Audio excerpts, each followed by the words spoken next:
Girls muna, para sa inyo ba, ano ang definition ng isang babaeng flirty? Para sa akin siguro, yun yung mga babaeng hindi kaseryoso.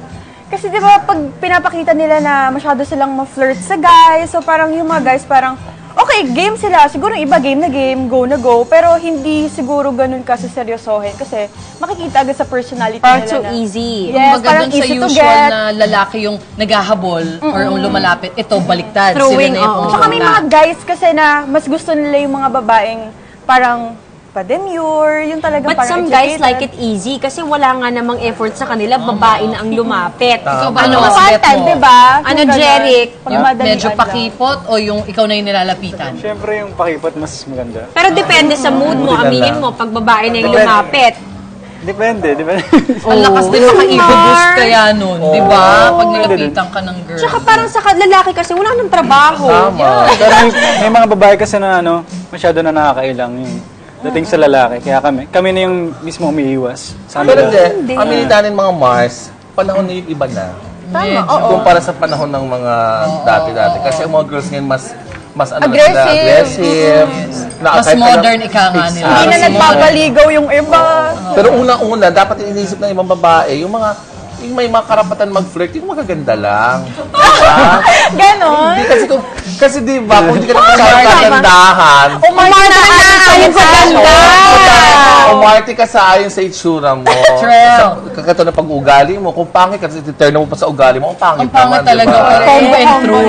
Oo. Eh, kaya lang, Mars, bilang hindi masyado kaganda, kailangan Siyempre, umextra para-paraan. Pero, may iba kasi Hindi, girls na, madi-zero ka. may mga girls kasi ngayon talaga na showy lang. Pero parang ganun, di ba may magana na nga, ganun sila talaga eh. Pero may iba naman talaga na sinasadya. Oo, tama. May motibo. May motibo. May motibo. Yung iba Alam mo parang na may ano jowan na. Go pa rin. Oo, Tama. dapat. Yung attention seeker lang yung dati. Ending, ayan, nag-aaway-away, diba? Agawan portion. Agawan. Correct.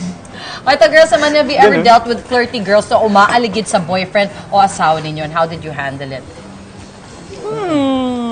Ikaw, Mars. Ako, Mars, may na-experience ng ganyan. Madami. Pero kasi parang hindi ako affected. Oo.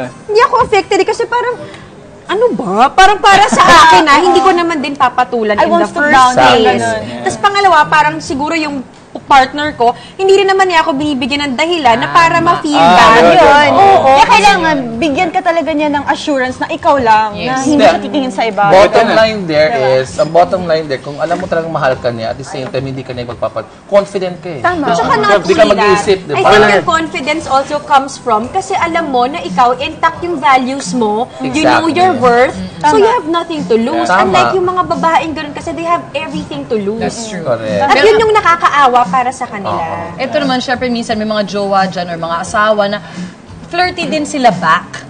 Diba? agree. Kasi sabi mo, bakit ka gano'n? Kasi tapos mga arte-arte ka rin gano'n. Nakakaya naman, kinakausap ako. So, binabagayan nila ngayon. Pero syempre, parang sa partner nila. Yung iba sinasabi, kasi kailangan syempre friendly ka din, di ba? Ay, Hindi, minsan parang balik wala sa natin lugar. yung umarte ng naaayon sa estado sa buhay. Diba? Kung ikaw ay committed ka, umarte ka ng naaayon sa ano yung status mo. Correct ka dyan, Exactly. Mars. Saka din makikita yung loyalty eh. Kung talagang loyal ka sa asawa mo or sa girlfriend mo, dapat hindi ka na mag-entertain ng iba or hindi ka na makikipag-friendly sa iba or makikipag-flirt. Yung parang hindi ka na magpapadala. Siguro ilalagay mo lang lagi yung sarili mo dun sa sitwasyon din. Kunwari, paano kung kabaliktaran naman? paano diba? kung sa'yo ko Okay naman lang ba kung gawin? kami naman ang chumika sa iba bilang friendly flirting lang naman? I Oo agree. Kaya naman nandiyan talaga importante, nasa tao yun eh. nga. Oo din. Nasa tao yan. Kung kaya mong makipagsabayan, sabayan mo. Pero Sure. kung confident ka naman na sa'yo naman yung tao, okay lang yun. Diba? Ang nakakaawa lang kasi 'di ba I'm sure a lot of girls yung pagpapalaki sa kanila dapat yung traditional, conservative, you have to wait someone to keep their virginity talaga up Correct. until they get married.